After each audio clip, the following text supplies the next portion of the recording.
I'm the wife who blew up our marriage. Before D-Day, I went looking for a way to disappear from myself. I researched apps, subcultures, filters.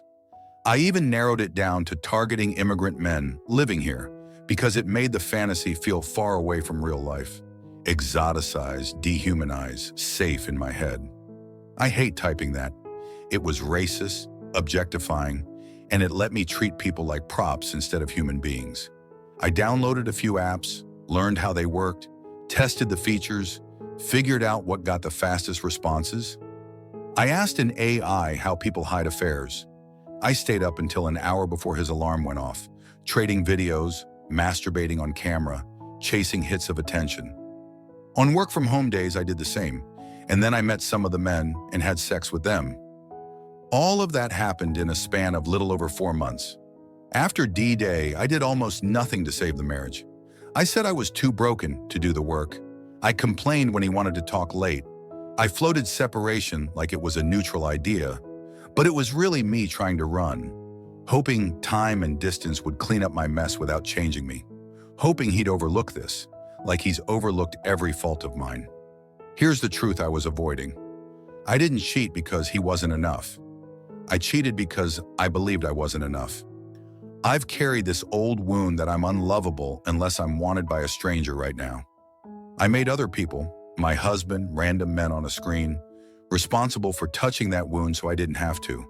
The targeting, the research, the Hunger Games with my own body, it was all a project built to keep me from looking at the actual problem. I didn't think I had value without constant proof, and when the shame hit, I hid behind vagueness and tears, hoping remorse would be mistaken for repair. If I could replay the first weeks after D-Day, I would start with safety, not speeches. His nervous system was in shock. He cycled hour by hour, rage, sobbing, numb. I'm fine, repeat. Meeting me halfway was not possible. There was no halfway to stand on. It was my job to make the ground steady enough that he could even consider doing his own work. That means consistency, not intensity. 10 out of 10 boring, predictable days will beat 1 grand gesture and 9 disappearances. What that looks like, what I'm actually doing now, because advice means nothing without behavior. I ended contact and deleted the apps. Not paused, ended. I wrote a no-contact statement and let him send it to the men if he wanted. I gave him full digital transparency. Devices, accounts, location. Not as a punishment for myself, but as a cast on a broken limb. The goal is bones knit, not forever surveillance. But right now the cast stays on. I did a full timeline with anything he asked for, and I sat with the fact that he gets to decide how much he wants to know and when. I started trauma-focused therapy and EMDR to get under the shame and compulsion instead of white-knuckling them. I'm not using I'm broken as a shield anymore. If I'm broken, I'm responsible for getting repaired. I stopped the body project. No longer starving myself to lose weight. Eating like a person is part of honesty. I put structure around my days, sleep, meals, movement, work, therapy, accountability check-ins. Broken promises bleed trust. Kept routines rebuild it. I accept that his late-night questions matter more than my comfort right now. My job is to answer, not to time box his pain into something that doesn't interrupt my sleep. I don't ask for reassurance. That's theft. I give it. I say out loud what I'm changing, and I follow it with receipts. People love to argue the why of affairs. I can give reasons until the sun burns out. History, trauma, loneliness, self-loathing. But reasons are not excuses. The only why that matters to him is, why should he stay? And the only honest answer is whatever he sees me do, over and over when nobody is clapping. Does it still hurt him? Yes. Some days it rips open. On those days I don't defend, correct, or redirect. I sit with him. I say I'm sorry without a comma. I tell him exactly how I'm keeping him safe today. If he needs space, I give space. If he needs details, I give details. If he needs to yell into the void, I stand nearby and don't make my tears another problem he has to solve. Will I do it again? That's the question everyone throws like a verdict. I can't erase the past, but I can change the conditions that made it possible. Secrecy, fantasy, hunger, self-contempt. I'm building a life that leaves less unlit hallway for the monster to move in. If I ever betray again, he should leave. Loving myself now includes refusing to be the person who destroys what I say matters. If we ever earn a new beginning, it has to be tangible. I don't get to demand one or schedule it on a calendar, but I can prepare for it by doing the work daily. If he wants to renew vows, we will. If he doesn't, that's his boundary and I'll honor it. A ring means nothing if the hand wearing it keeps secrets. And I know some people will say he should cut his losses now. Some days I think that too. The difference is that today I'm not trying to escape the consequence of that possibility. My focus is narrower and more honest.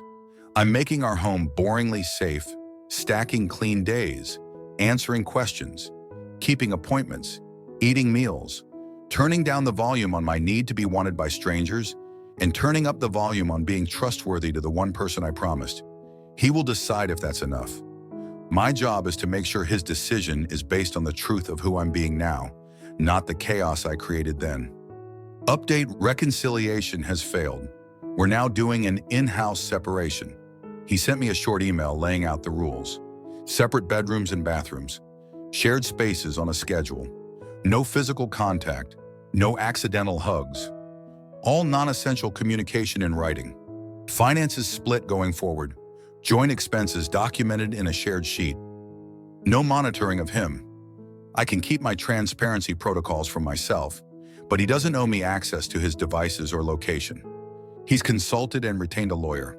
Divorce will be filed soon. Reading my lawyer put air between my ribs. It was the first time I couldn't pretend this was just a phase we'd cry through and come back from. We rotate the kitchen. I get 6 to 7 a.m. He gets 7 to 8. Evenings flip every other day. We put sticky notes on the fridge for grocery gaps so we don't have to talk about it. I moved my stuff into the smaller bedroom. I brought in a lamp and a plant because I needed the room to feel like somewhere I can feel like at home, not just somewhere I serve a sentence. He asked me not to leave notes, gifts, or surprises, so I don't. On his days for the living room, I stay in my room. When it's my day, I keep staying in my room too. He told me he retained counsel and will file for divorce. I booked my own consult, not to fight him, but to not make things worse for myself. I told him I won't contest unnecessarily or delay to manipulate. If he wants to mediate, I'll mediate. If he wants to litigate, I'll cooperate. I'm devastated. I chose the actions that led here. I don't get to choose the outcome. That's the hardest part to sit with. I can do everything right today and still lose the marriage. My heartbreak doesn't earn me a good outcome in this. It would be easier to pick a fight, easier to blame his lawyer, easier to call this giving up. But the truth is simpler and uglier. I detonated trust. He's protecting himself.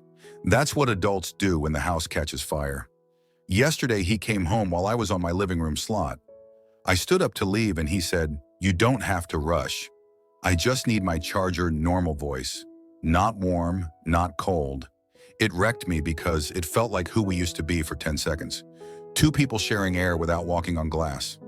I didn't use it as a doorway. I sat back down, nodded, let him pass.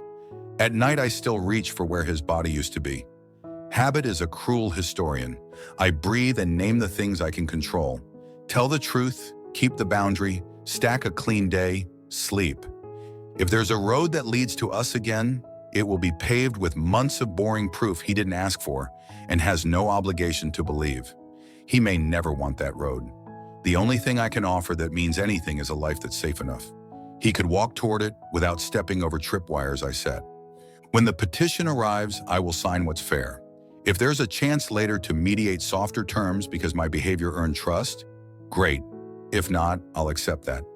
Why am I writing this? Because my first post was about owning what I did and what I was changing. This is me still doing that when hope feels thin. I want a record for myself of the day I didn't beg, didn't bargain, didn't collapse into theatrics. Instead, I made dinner, labeled leftovers, sent my therapist the homework, and went to bed on time in the smaller room. I'm heartbroken. I'm also responsible. Both can be true. If you're further along, how did you navigate in-house separation without turning every neutral interaction into a referendum on reconciliation?